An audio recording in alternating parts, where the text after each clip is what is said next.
What's up and welcome to the Level Health Podcast. Today, Josh is interviewing Dean Guedo.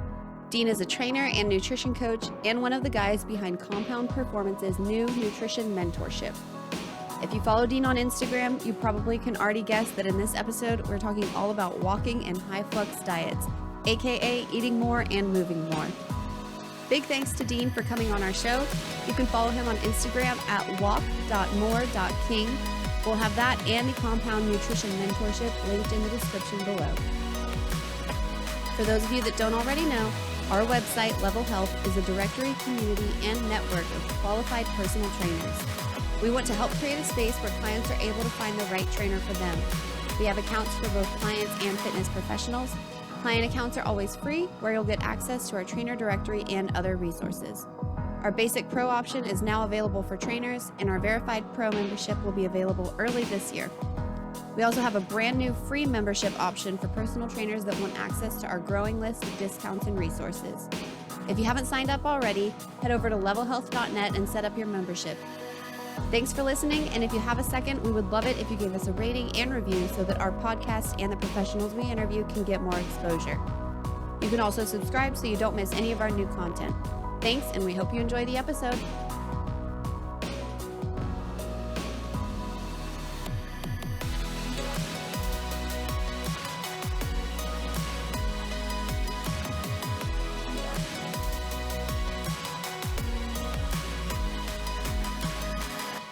So I first heard of you from Gabby. Actually, we were talking with her at one of our meetings, and she mentioned that she was, kind of collaborating with you guys on something. When we actually met with Jeb for the first time and kind of talked with him about how we can work together in the future, he mentioned you were the walking guy, and I was like, "Fuck yes, I want to get him on the podcast," because I've been on a little bit of a personal crusade's the wrong word, and I think that's probably a little hyperbolic, but it's more aggressive. It absolutely is. It's not aggressive, so it works.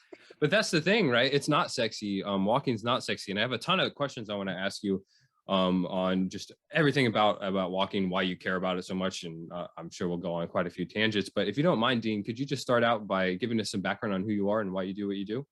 Yeah, and for everyone listening, that meeting that you had with Jeb, my partner in crime, I skipped that. And so it kind of goes into who I am now. But basically, we had a doctor's appointment for a kid because of. And anyway, long story short is I couldn't be there, and it was something I'm not used to because I'm a new father. And Jeb planned it, and then I was like, "Yeah, I got baby stuff, and I gotta go." And he's like, "What?" I'm like, "I don't know. It's a different world now. I'm gone." Yeah. So anyway, I feel you, man. No, I'm firmly entrenched in dog fatherhood, so I'll be there for a while. That's one step, and then people say it's like having a kid. It's not. Everyone says that, but you'll believe it. You won't believe it till it happens, but then you'll believe it. But I've got my dogs all. I've got my dogs all locked into a room right now. I don't think you can lock five kids in a room and not expect one of them to get hurt. No, we actually, I had this discussion. You can't leave kids at home with food when they're in a cage and stuff. So it definitely sucks. No, who am I? Basically, I tried to condense this over the years, and this is the easiest way of saying it. I'm an ex-college athlete, football player, ex-powerlifter, ex-teacher. And now at this point, we were talking before this ex-gym owner and ex-fitness trainer, I guess. And now I'm a online nutrition coach.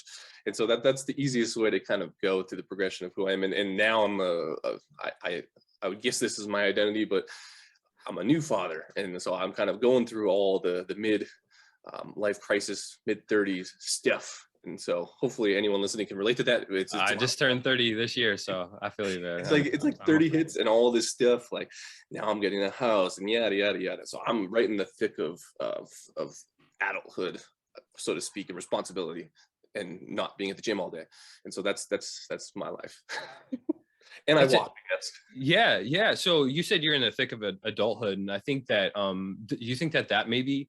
My next question was, why have you become such a proponent of walking? But I think we can explore this a little bit differently. Yeah. Do you think that part of that is just you can't be that hardcore fitness person at a certain point necessarily? I think we all come to that conclusion at some point, and we got to figure a way to manage it and make it more livable. Yeah, I would say absolutely. Like a lot of this started, so like, and Gabby's kind of runs in this circle too. But one of my good friends is Ben House, and he had us. We did a thing in Costa Rica at his place, which is super awesome. Anyone who wants to learn about that, go search up Ben House. But I had to do a presentation on high flux, and so a lot of that was related to how, like, what do you do as a fitness professional? I was like, and what do you want to research? And I was like, well, like I like doing this thing where I feed people more, make them do more, and then they can lose weight, and it changes the narrative. And he's like, oh, so like, what are you talking like weight loss maintenance? I'm like, yeah, sure, whatever that is. And so I had to basically learn about it, and there wasn't much research on high flux, but it kind of went into this research about high flux. Anyways, long story short, that happened, COVID happened, and then I found out I was having a kid right as COVID happened. And so at that point, I was trying to get as big as possible. I was powerlifting, and I was trying to be 240 pounds, and my knee hurt and my shoulders hurt, and I just tore my chest, and I've torn everything up until that point. And then I found out I was having a kid. I was like, I can't be this meathead who's in the gym all day. Can't walk around with my kid because I need to go deadlift 700 pounds. And so, long story short, that's not a short story, but that's where the high flux stuff, a lot of pushing high flux was walking. And then I was like, man, I need to like get healthy, and I need to kind of start doing stuff. And then I started walking, I started doing the research, and I started applying it a lot more heavily with my clients because COVID hit and everyone's at home and everyone's working on a computer and no one's walking, myself included, because we shut down the gym. And so I bought a walking treadmill and I got on it and I lost like 30 pounds. And so to kind of tie that together, I thought I was walking 10,000 steps a day because I had my tracker, and I was tracking it wrong because I was typing, and I was actually getting 20,000 steps a day, which was right in line with my high flux research. And I was like, why am I losing weight so fast? This is crazy. And it was just the walking. So I kind of got into that through that to be healthy for my kid, and then to be able to walk with her and do stuff, because I was literally walking around with pain all the time because I was lifting so much. And so it changed. My life basically just changed, but it aligned with a lot of what I was doing professionally and with clients. So it was kind of cool because now a lot of this stuff's coming out now, becoming popular now. But for me, it was like I was living it as I was learning it, if that makes sense. No, I think that's a pretty key component to being I don't even say successful, because you could be quote unquote successful without subscribing to this, but like applying these techniques and these principles to your own life and your own goals or your own progress, I think is one of the key components to then being able to apply it and knowing when to apply it. Because I mean, one of my questions was going to be like, is there any times in which, walking isn't fantastic, and we'll get into that later, but like being able to know when, and like you said, like now, if there's a, busy father or something like that. God, I just love these things because you can just work them into your day so much. But before we go on too much further, can you explain that concept of high flux, just what it is? And then this is mostly for my own interest, but has there been more research emerging from that field? I haven't looked at it the last 6 months, but like there hasn't been anything new emerging. I don't know, like no one likes it, I guess. Yeah. So I don't know why. I'm totally sold on it. And a lot of people that, even we talk about Gabby and Ben, there's a lot of elements to this high flux thing and physical activity that is very helpful in the realm of that we're sitting in the diet and nutrition industry, where you got to eat less to lose weight, and then fat shaming, yada, yada, yada. High flux kind of covers a lot of it without even trying. And so all high flux is essentially, I call it eat more, do more, move more. But essentially, and the easiest way to explain it is, if you have someone at 2,000 calorie, like I call it Chad. I have Chad. Chad is your normal gym goer. Dude likes to lift, but needs to lose weight. You can have 2,000 calorie Chad, or you can have 3,500 calorie Chad. And that's an extreme, but both of those Chads are in a deficit, so to speak. One's eating 3,500, one's eating 2,000. And which one would you want? And most people who've been dieting or have dieted in the past know what it's like to be in a fairly low calorie environment, and it sucks. And so the only way to be 3,500 calorie Chad is to do more. And so high flux is really just the difference between low and high flux is how many calories are you eating and how many you're expending. So the energy in, energy out, one's at a higher level of calories and one's at a lower level of calories. And really it's just pushing activity, but a lot of times both of those Chads are doing the same activity. And so it's really just pushing energy out component through walking and then feeding more. But you can be in a higher energy flux if you're 400 pounds because metabolism and all that stuff. So you can be in a high flux and not be in a deficit, but it's essentially just eating more food. And doing more, but being in energy balance. But you can be in a deficit and you can be in a surplus. So it's just eating more.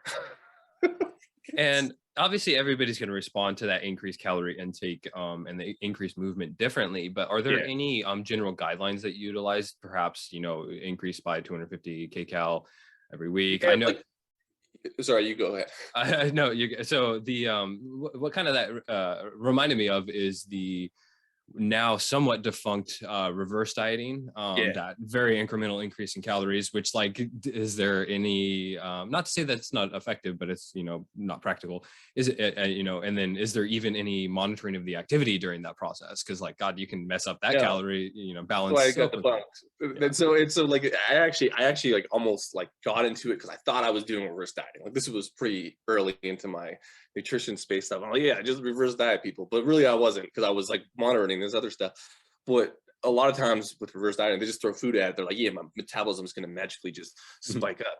And in some people it does, they've had the overfeeding studies, but it's very acute and it doesn't last that long. So they've fed people 1,000 calories over maintenance for I want to say 5 or 6 weeks. I'd have to pull the study up, but long story short, some people actually lost weight, right? There's more food, more energy going through the system. And a lot of times the net negative was with more energy, they did more. And so they didn't monitor exercise, but really if you eat 1,000 carbs, you're going to have a good workout, right? And so a lot of times they lost weight, but then they gained weight eventually.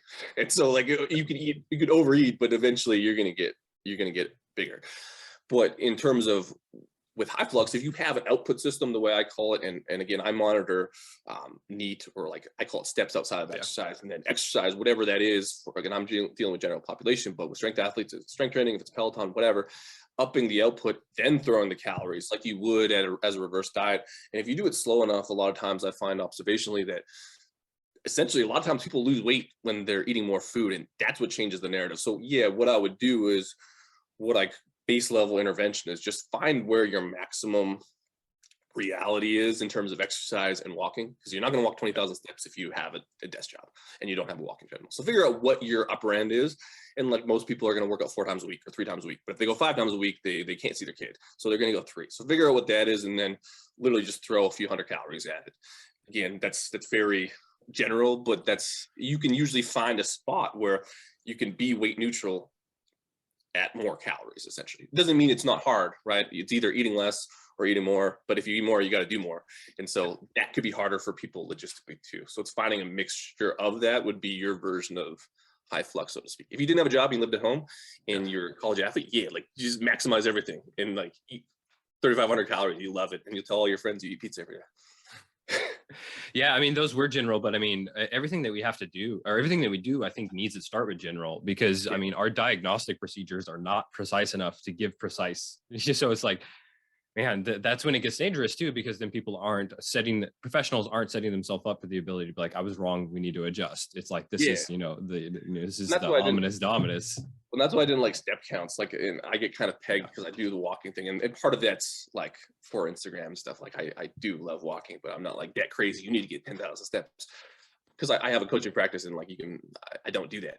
But I think those ominous numbers and these basic generic numbers can be helpful. But sometimes it's if I don't do that, am I failing? It's no, just literally maximize your thing, whatever that is. Because again, we all live different lives.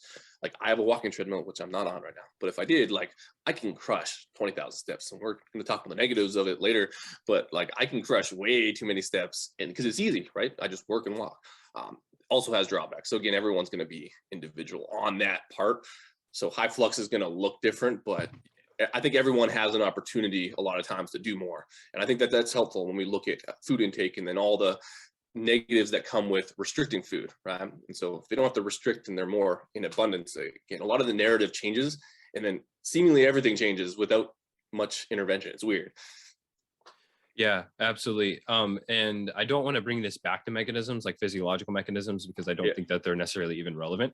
But could a lot of this come down to just increased energy availability, just not in that, limited energy state? Yeah, I was even going back through some Stronger by Science stuff and just substrate usage and stuff. It's just you kind of get used to, and then I don't know if you know Mike T. Ellis's work, but with Metflex and everything, you kind of start doing a little bit more we'll call it even aerobic conditioning, right? Like low level intensity stuff, and you start to utilize fats a little bit. I think that like on metabolic health and performance, like I don't think that there might be negative, but I think you can pick up a lot of benefits physiologically just through adding aerobic training. And like, again, I was going through their stuff for, hey, you want to lift more weights, and it's actually not as anaerobic as you think. It's working the aerobic system. Maybe you guys should get in better shape. And they're like, go biking, it's not going to ruin your bench press. But again, I think walking kind of goes in that like low intensity, and you call it aerobic training somewhat, but I think it's so low intensity that you can pick up a lot of that stuff without any crossover effect. So absolutely.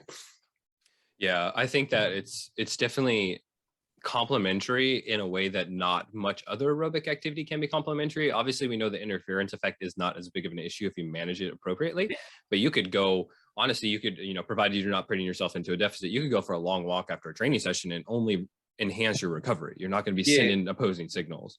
Well, and it's like, it's weird. Like, and I'd have to go look at like, Eric Helms is the guy I probably asked about this, but I have to go look at it. But like honestly, everything got better.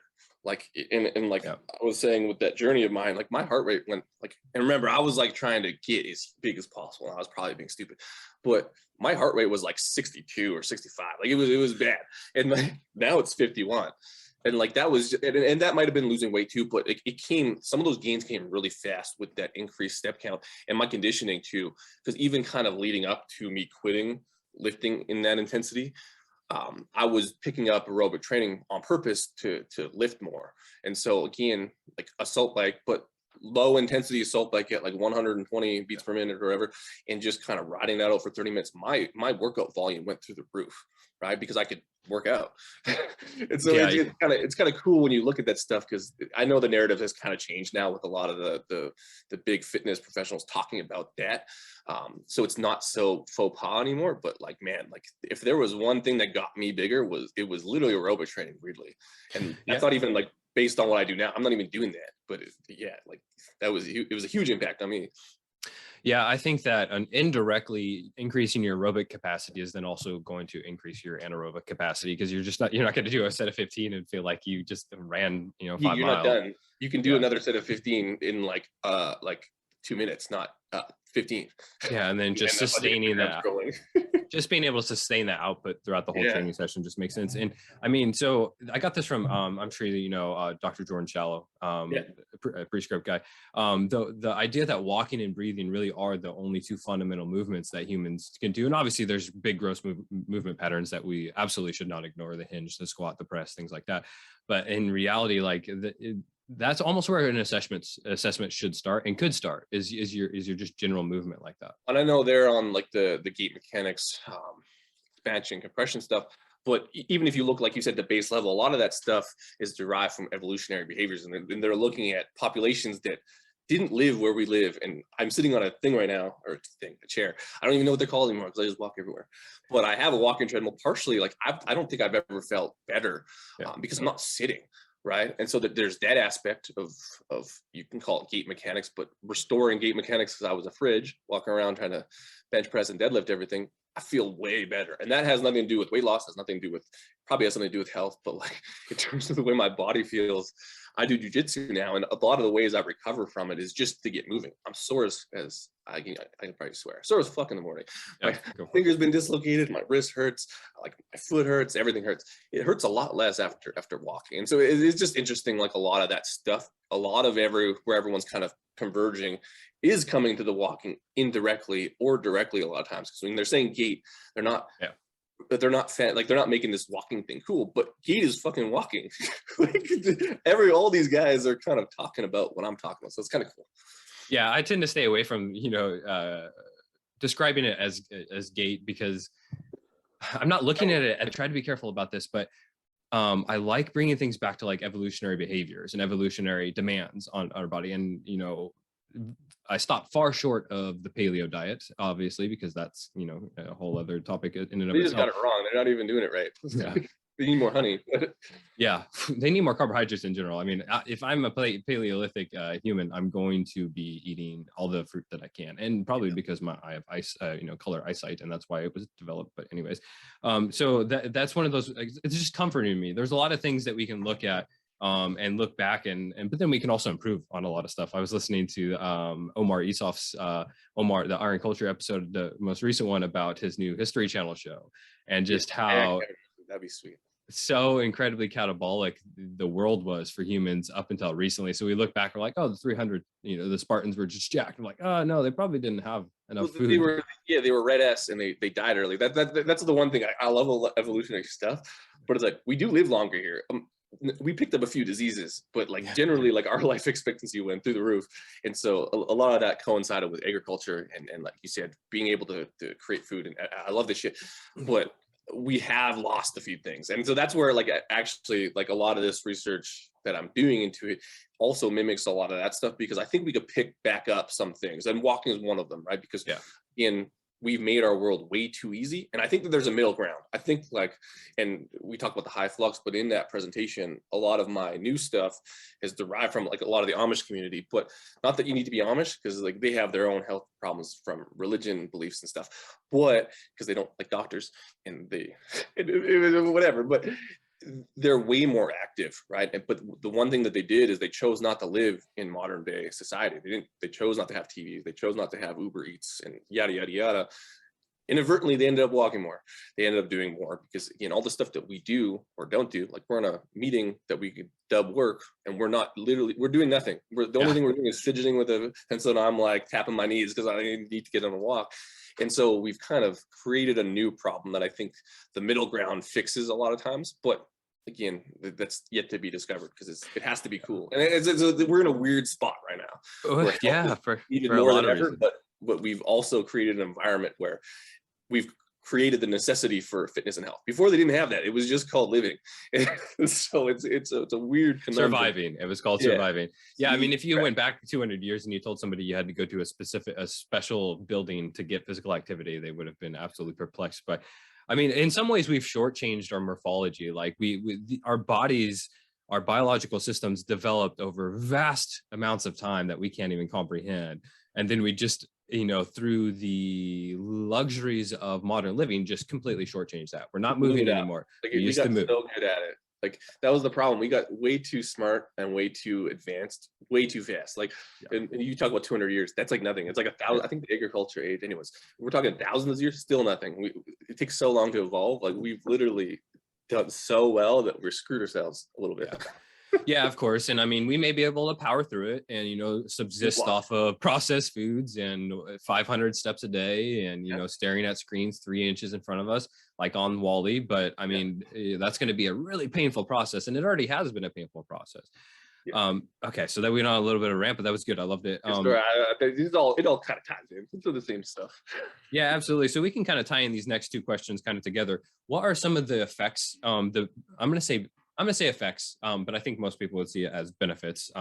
What are some of the benefits of walking? And then what is is the research on, not necessarily even for this, even weight management or anything like that? Is there any kind of research on the benefits of walking? Yeah, and a lot of that's coming out right now. And I was kind of going through it just to kind of get specific papers, but they had two recent papers that were meta-analysis, but they basically tracked a bunch of studies that looked at walking. Hey, was it good on all-cause mortality and cardiovascular disease? Basically, are you going to die quicker? Who's going to die the fastest? And basically, the people who walked more up to a certain point picked up a lot of, we'll call it health benefits, but all-cause mortality percentages. Basically, they could probably live a little bit longer based on percentages, and that's kind of cool. And that kind of started. And I've been corrected on this too, because I like to just say, hey, everyone is they're going to live forever. And it's actually you kind of pick up the most benefits kind of right at that 4,500 mark, picked up the biggest jump from all-cause mortality. But then 4,500 steps? Yeah, I think it was 4,500. I'd have to look at it. No, that's fascinating. Yeah. I think the average CDC, I think it's 2,700. So basically, if you pick up 2,000 steps from what the average is in North America-ish, you're going to pick up, I think 35% or something. So that's kind of cool. That's huge. I think that's important to touch on, because that kind of mirrors the weight loss research, right? A fraction of the weight loss is going to give you most of the health benefits. Yeah. And it's kind of that's why I said, obviously more is better. I'm like, I want more. Because there's a lot of other things tied to, and we're talking about that because it's there's weight loss, but there's a lot of stuff tied to more calories that can be helpful. But yeah, you pick up 2,000 steps, like you're not going to be eating 1,000 calories. You're not high flux. Like you're literally just you're a little above average than your sedentary person sitting in the office who's everyone. So like you're not like a superhuman athlete. You don't need 1,000 calories, but you can pick up a lot of health benefits. And then I think it's like and these are base level numbers, but like every 1,000 steps after that, you can pick up something like between 6 and 13%.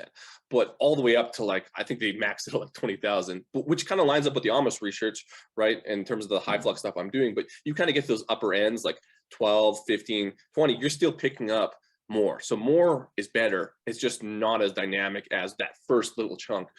Yeah. But more is better in terms of I'm using it for weight loss and coaching and doing all this other stuff and pushing the high flux. That's where more is helpful. But it kind of lines up with that 10,000 steps is good, right? Yeah. Like if I get 10,000 steps, I'm gonna be healthier. And really that wasn't a myth. And the backstory of that, it was actually the Japanese wanted to kind of like create a culture around health for the Olympics. And so they created like essentially a company, I can't remember which company, but created the step counter basically, and then was like, yeah, 10,000 steps is good. And then all the Japanese got in walking groups and they're like, yeah, we're as a culture, we're into this thing, we're into health. Come look at the Olympics. And so that's where the 10,000 steps came from, because it was just an obscure number to sell step trackers, but also change the culture.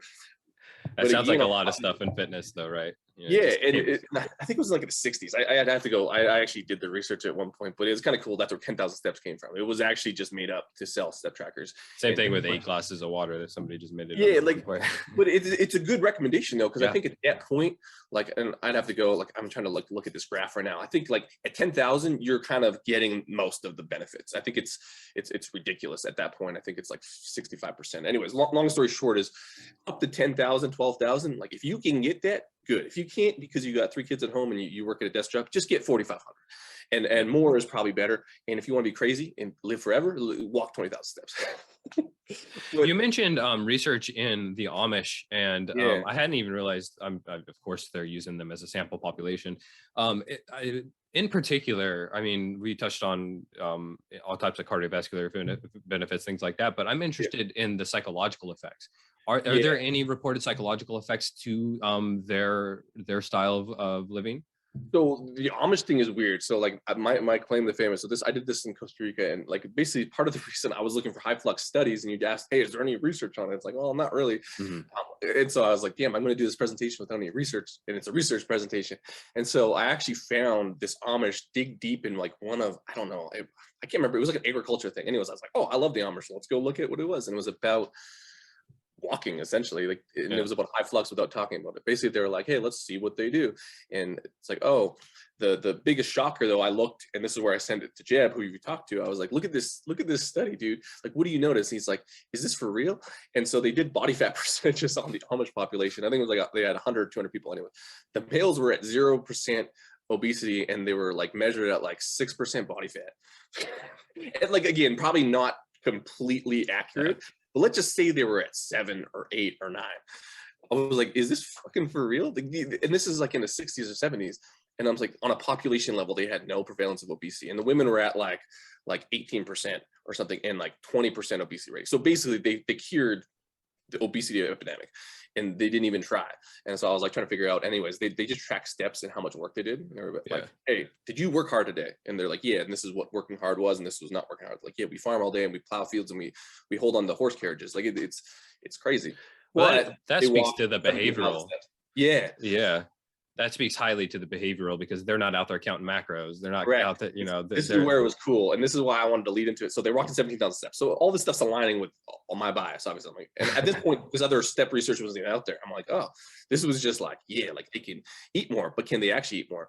And they're like, yeah, they eat like shit is essentially what the study said. They're like, they just eat, well, and anyone who knows Amish, they have baked goods, tons of butter, they eat snacks, and they eat cake and pies and yada, yada, yada. Like they basically eat the American diet before the American diet was cool. And they had some research that wasn't like, I don't even know, regulated or whatever, but they looked into it as part of another study, like what was their dietary intake.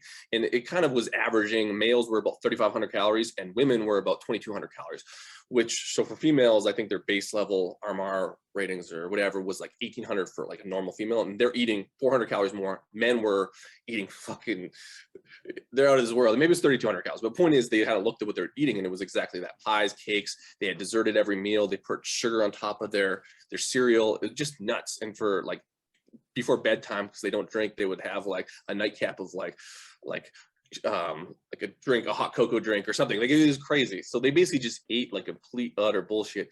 Didn't care about food. No obesity rating, probably like it's nuts. And part of that, if you look at psychological research, they're not looking at that. And so like I have to basically observationally look at that and say, hey, what's the impact of that? Well, they were feeding themselves to work, because if they don't work, they don't make money. If they don't make money, they're probably not going to have food. They're going to die. And so it's kind of cool, though, you kind of apply that to normal people. Now we're looking at not food. And so the psychological impact of that is we're not even looking at the diet stuff, because in terms of diet research and psychology, it's like diets don't work a lot of times if the focus is weight loss, right? The Amish's focus was, can I till this field and can I have enough energy to do that? Ask your wife, can you make a pie? Because I'm super hungry and I need energy to go plow this field. That has nothing to do with weight loss, but inadvertently got weight loss. So, but to me, that's physical activity. So trying to apply some of these concepts, yes, if you look at high flux research, now I'm going to jump back to high flux because it's kind of all the same shit, right? Yeah. Hunger ratings were lower with people that were in high flux as opposed to low flux. It was kind of the base level finding in the high flux research that I did find.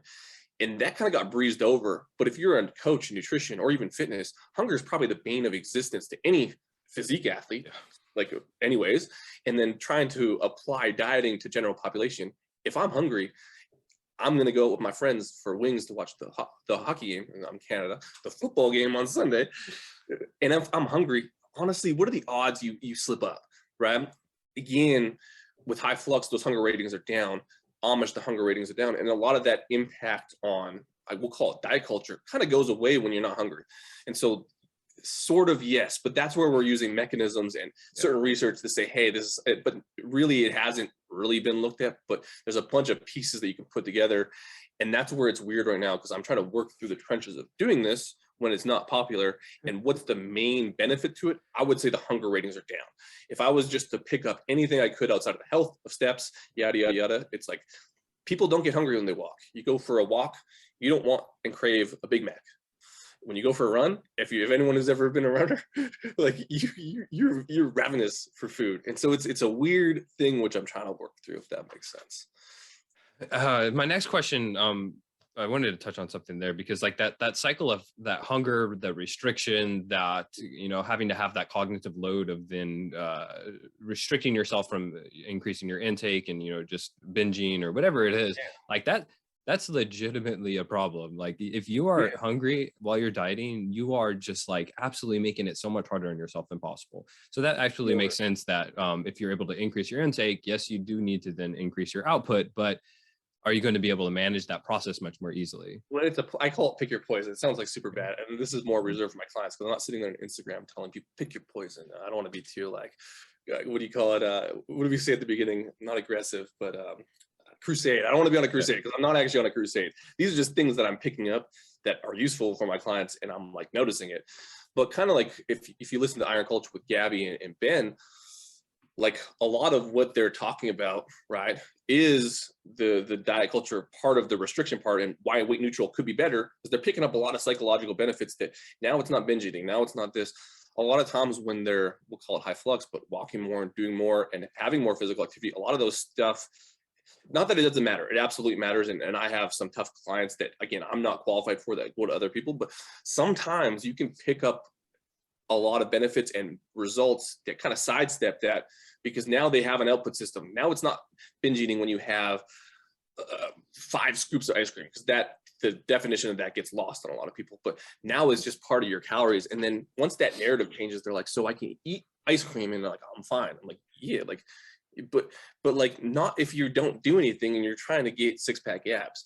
And so once the narrative changes, though, they see the oh, I could do this a little differently. And then a lot of that stuff falls off. Not all the time, but that's the different benefits psychologically that you see when you change the narrative. And I think Ben mentioned changing the narrative is all he's doing. Sometimes that's all I'm doing with the walking and eating 200 calories more. That's a big thing for people. right? Like that's a snack at night or that's the extra food they ate on the kid's plate that probably is holding them back, weirdly enough. And it seems that simple, but sometimes it is. Yeah, changing the narrative is a very, very interesting concept, because instead of, like you said, instead of having that ice cream and it being a binge, and then you failed yourself, and then your brain's chalking that up as a loss, and it's remembering that for next time, and you're decreasing self-efficacy. And like I'm just like I was in the Marine Corps. Like I like yourself was a very hardcore lifter. Like I had delusions of stepping on an Olympia stage, as I think most of us do in our younger days. But I mean, I started lifting when I was 12, and hit every freaking branch on the way down, like throughout that process, binge eating problems, like all types of orthorexia. Like it was just a completely dysfunctional environment. But like changing that narrative has been the biggest thing. Like you said, adding something in. So now we're going to add food in, we're going to add movement in instead of pulling things out. And I think that can't be underestimated, how important that change is. And I get like some flack from fitness professionals because essentially they're like, you're making it seem like this and that. And I'm like, listen, it's like, they're like, we actually say exercise is important. We tell people to go for walks. I'm like, we're not talking the same fucking thing. Like you're telling people to go for a 10-minute walk. It's healthy for them. And you're saying that lifting is helpful. Yeah, like we get it, but it's not that impactful. It's like the change of the narrative. You kind of got to be a little bit on a crusade, but I want people, because like it's not working. When we communicate as fitness professionals, a lot of what my clients think is, if I eat less, I'm going to get shredded. Like that's the only thing they hear with all the noise. It's like, well, we're all saying that lifting is good. They're like, yeah, this is what's getting to the client. Lifting is good. I like muscle. I want to be shredded. And to do that, I got to eat less and then lift. It's essentially what gets down there. And I'm just trying to say, hey, maybe you should just fit in some walking and a little bit more calories. Like, yeah, but if you eat more food, you get fat. And I'm like, listen, everyone's stupid. You're right. You can eat less and lose weight. You're just not going to do it. And like, who's going to do it? Eric Helms, when he's getting prepped for his bodybuilding show, he can do that. But like, he's in a sport that does that, and he's crazy. And like, I would say a lot of us are crazy. We're in the fitness space. We're trying to lift. I'm trying to get to 240 pounds and deadlift 700 for reps. You're trying to be on the Olympia stage with delusions of grandeur. But it's like, they're not us. And so we can do that. And honestly, we're probably worse off for it. And I think everyone kind of gets older as fitness professionals. Like, yeah, I'm stupid. Playing with fire is what it is. Yeah, like you don't want to be me. Like that's why I'm walking right now. I'm trying to not be me. But now I'm a new me. But I just went and joined jiu-jitsu, which is arguably worse. But I can pick up some of these habits that are a little bit healthier. So I'm trying to like do me, but be healthier. Lifting wasn't the answer. Bodybuilding is probably not the answer. Getting super shredded is probably not the answer. And so anyways, trying to get that to a population level and communicate in a way where you don't have to ruin them. And it's just simple interventions. That's the hardest thing to do in the complexity of all this. And so really, I just shoved in walking and said, eat a little bit more. Like if I break down exactly what my message is to change the narrative, it's kind of working, and it works with my clients. But again, I don't think we're there yet. But I think walking is getting cool, which again will help.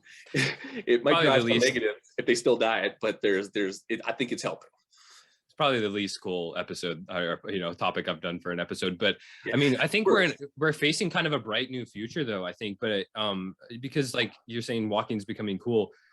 I hope that we're moving towards the science. I hope that our industry continues to move toward the science, where it's not necessarily even about whether it's cool. It's about whether it's effective and whether it's useful. And I don't think, honestly, it's weird because like Greg Nuckols is like my gold standard, Strong by Science, my gold standard. They put this thing out at walking. No one cared.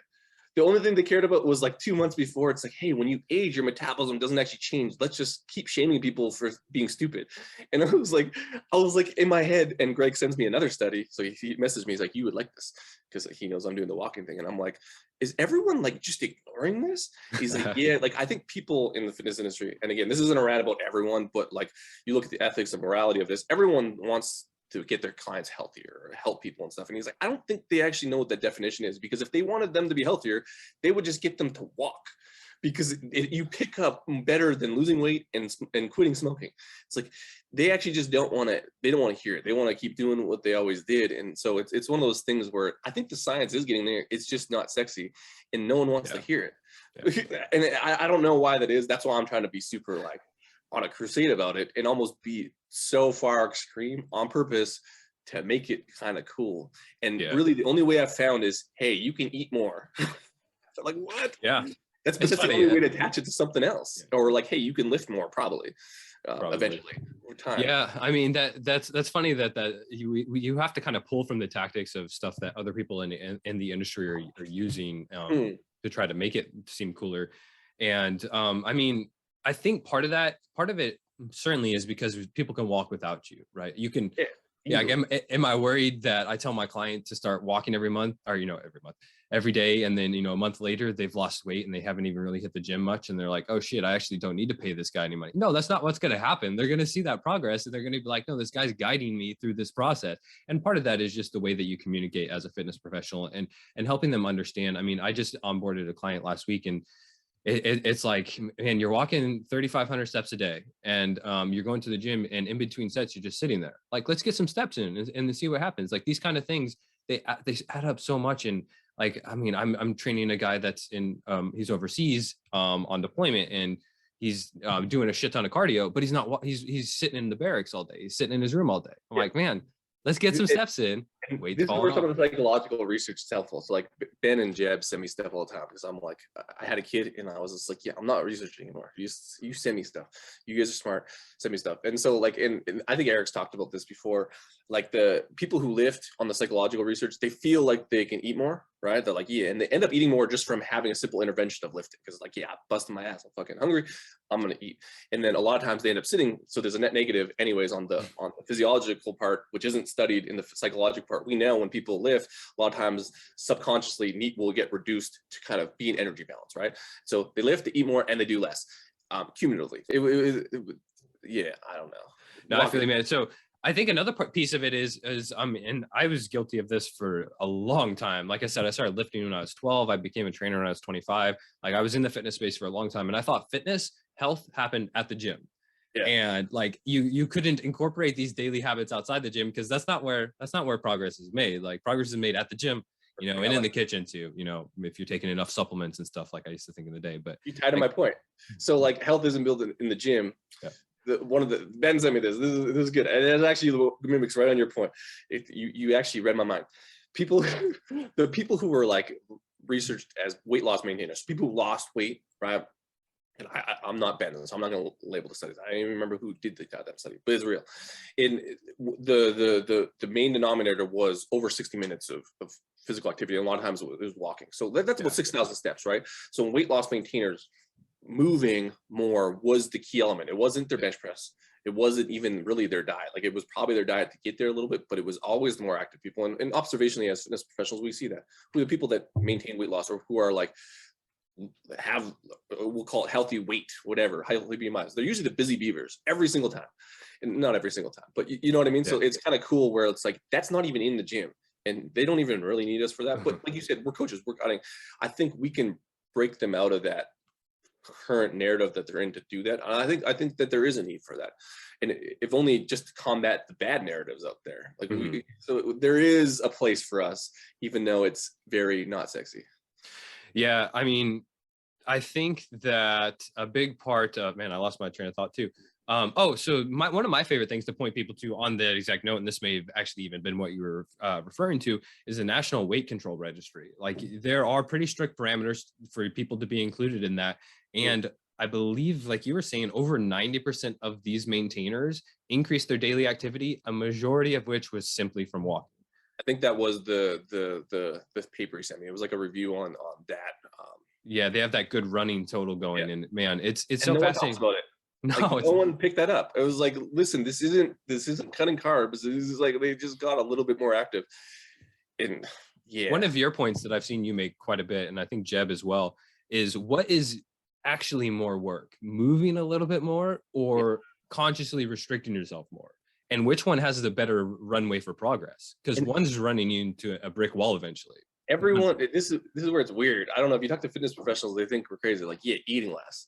And like, everyone who kind of comments on me think to like either make fun of me or kind of push back a little bit. Like, yeah, eating less, 100%. Every one of those people is shredded, right? Every one of those people is a powerlifter or whatever, a bodybuilder or whatever. And it's like, honestly, I think you're wrong. I think you're saying eating less is easier. Yeah.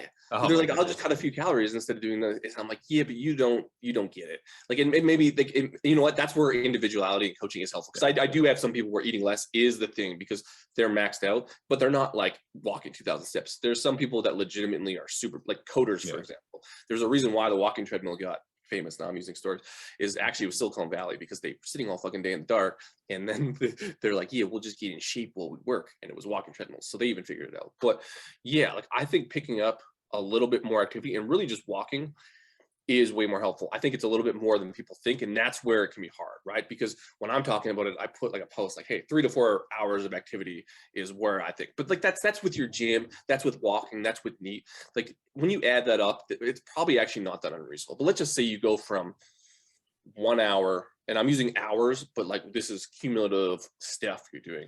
I don't think it's that, I honestly don't think it's that hard to get 2.5 hours. I think I'm a busy dad. I have a job. Like I'm taking care of the kids and stuff. It's a lot, but it's honestly like, can you live in restriction for a full year? And a lot of the research says like, no, honestly, adherence fucking sucks. So people have to do that on an individual level, but I don't think it's harder to, well, we'll see walk more, but I don't think it's harder to get more active than it is to eat less, 100%. I think that there's a much, and this kind of goes back to the runway for progress. I think that there's certainly a lot more nuance that needs and manipulation that needs to go into it. If you're going purely nutritional, if you're going purely, your margin for error is quite a bit smaller, I think, because, you know, then you need your protein intake to be appropriate. You need to also make sure you're getting essential fatty acids in. And if you're restricting calories, you're probably going to pay a little bit more attention to the quality of those fats, and definitely the quality of the protein. And it goes a lot more into it. I think the huge one, it's like the big one in like the population I work with is accuracy. And part of that's meals out and stuff. But again, they have to learn the skill of weighing and measuring. They have to go through all that, which is a good skill to have, I think, base level. But how long does it really take to learn that? But the piece where they miss out on the accuracy, Christmas, New Year's, work functions, birthday parties, they're all eating way more calories. So that goes through the window. And so the only way to get, we'll call it accuracy or restriction, is to like literally not do those things or bring a scale to the restaurant, and you're still going to screw it up. So in my mind, at least the problem I'm trying to solve is I think people are going to mess up the food anyways, unless you're like a bodybuilder and you cook. Again, there's a very few people who can do that. I don't think anyone's going to do it. I think people are going to overeat based on like, they'll get a diet, they're going to overeat on that.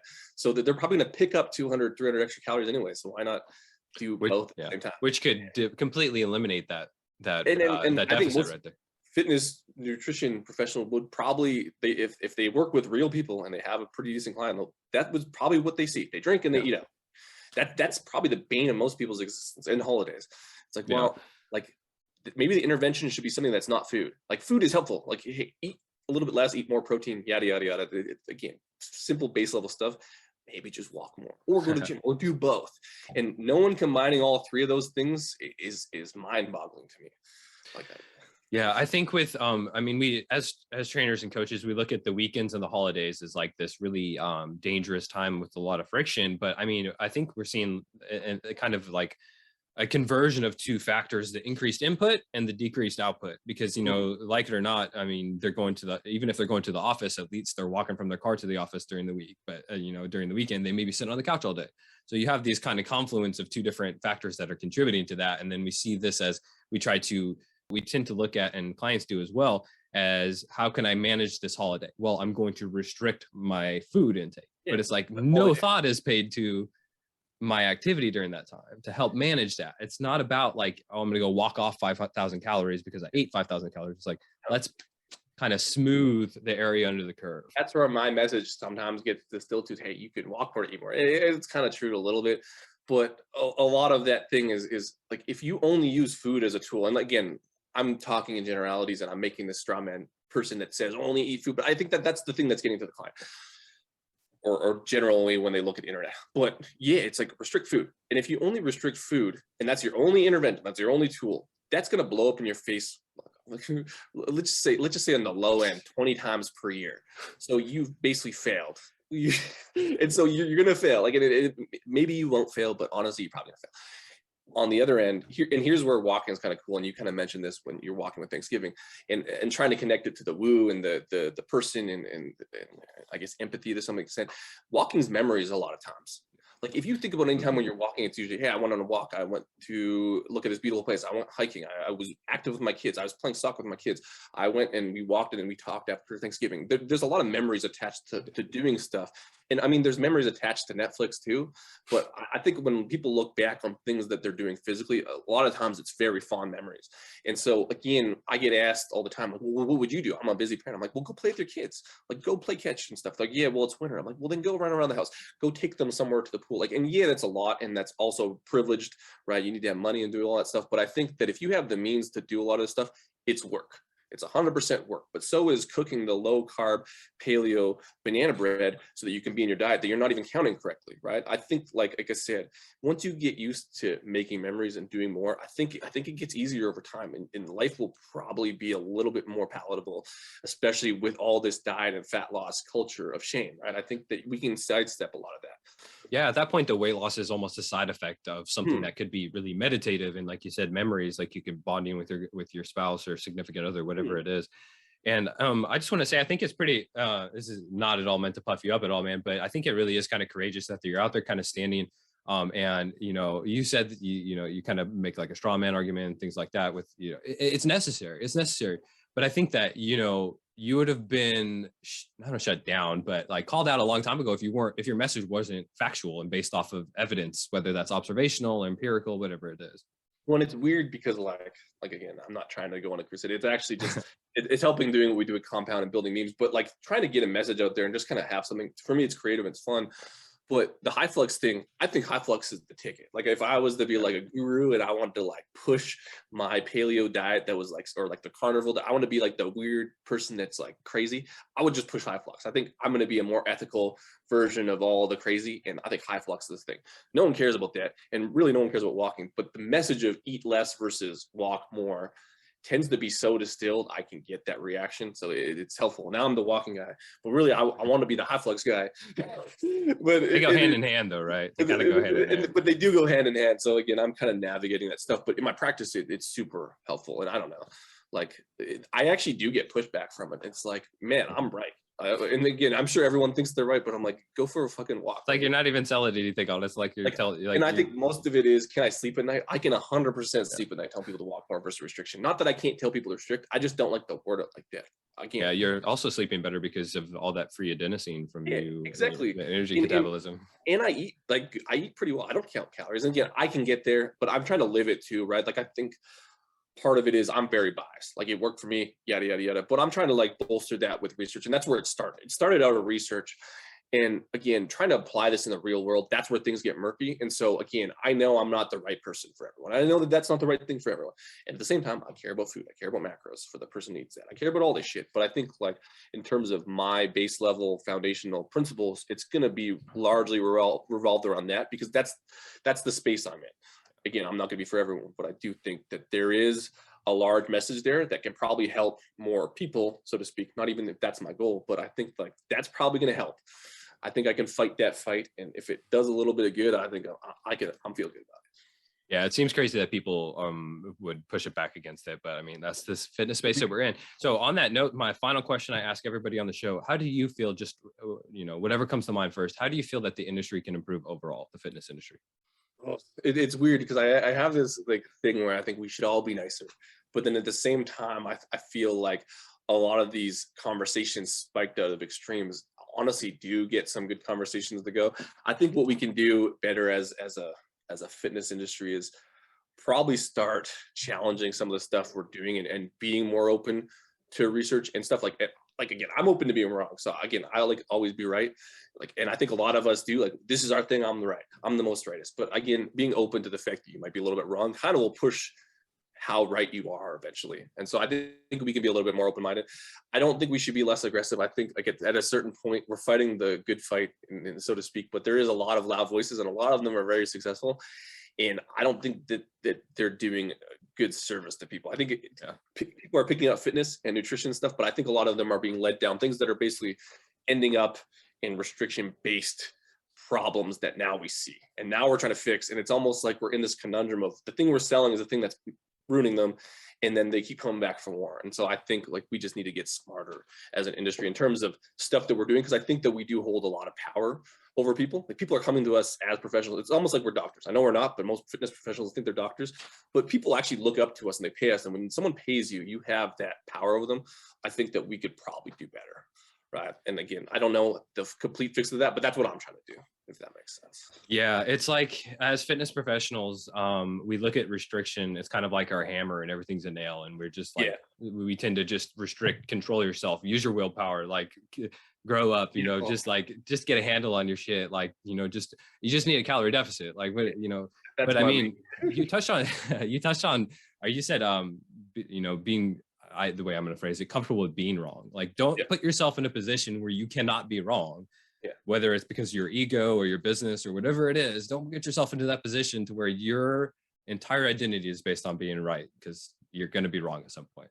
Yeah. And like, I'm cool being like, it's a funny thing. Like I'll say that. And like, if someone challenges me, I'll be super pissed off. I'm gonna like find some research and stuff, but that's what like, again, pushes me to do that. Like, I don't like conflict because like, I want to end it. I want to win and all this stuff. But like, that's where I'm trying to like, and on my end, I'm just going to try to cover all my bases by being right about the thing that most people can't challenge. And again, with a non-aggressive thing like walking, I honestly don't think many people are going to be like, yeah, you're wrong. When you start, but it might make them be like, why does this guy care about walking so much? Like, what's it? Is it practice? Is it practice? Is like, this is walking. And so it ends up being this like non-threatening thing that I have a crusade about, but it might make people think about, okay, what are the other benefits? Because the research benefits are health. Everyone thinks it's healthy and yada, yada, yada. So anyways, it's a weird, fitness is a weird space to break in to and kind of navigate. And as we kind of get more educated as professionals, I see a lot of us kind of coming to the same thing. And to me, I'm probably assuming that this is just the natural cycle of things that everyone 30 years ago went in and they're like, yeah, we were doing this back then. But again, now information age, now Instagram, there's a lot more people looking at this. So I hope that we're on the part of the pendulum or the circle or the come around where like now we're kind of focusing on healthy stuff, because that's where I'm at right now. So yeah, all those soccer mom power walkers back from the 90s are all scoffing at us now. Like, we told you guys. Knew that. We fucking knew that. We were eating cake and after soccer every time and drinking, and we're now 80. Awesome, Dean. Well, this is a great conversation, man. It was I knew it was going to be interesting talking with you about walking.